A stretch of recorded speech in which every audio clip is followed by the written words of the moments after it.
Very excited to have the Swiss Touch One Table Countless Ideas inside the Pulp headquarters. This is where we roast all of our coffee. All of these different businesses eventually came into this incubator space that we call the Food Hub. And we try to learn from each other and share resources and our failures, and it's a really cool collaborative environment. Yeah, this is my hydroponic farm here in downtown San Antonio. Primarily what we're growing here is hydroponic kale.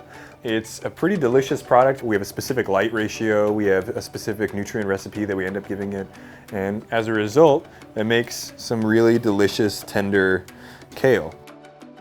Food is basically what brings people together, right? It has always done, and it's kind of this universal language that connects people. It doesn't matter which culture or which background you come from, everyone speaks food.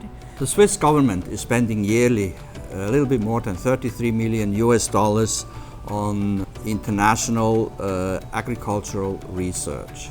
This helps us to develop innovative solutions for sustainable food production and management. I'm always so impressed when I meet Swiss people because there is so much knowledge, and I feel like Switzerland has always in history been kind of that connecting point, which is really, really beautiful, and I think it also continues doing that. I think that most of the individuals today are starting to pay attention to their health, and they're starting to pay attention to, is there a better way to do it?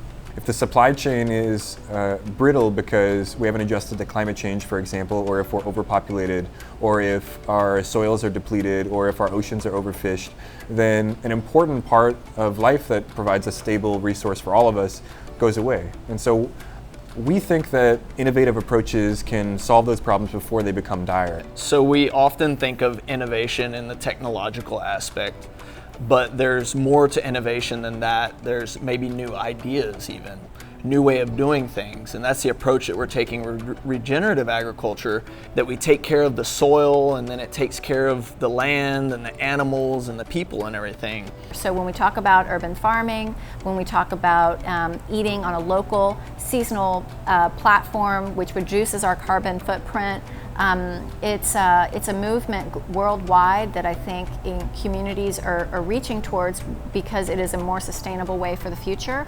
And there is a correlation between what is good for your body and what is good for the environment. In the absence of single catch-all solutions that happen at a federal or an international level, we think that individual cities need to figure out their own solutions to a lot of the food challenges that we have. We are building educational spaces where we can teach students about innovative farming practices that they can do that are sustainable and organic and regenerate soil rather than deplete it. Hopefully the future of food is driven by conscientious consumers. So if sustainable agriculture comes, it doesn't just happen because it's the cheapest, it happens because it's what people really want to eat.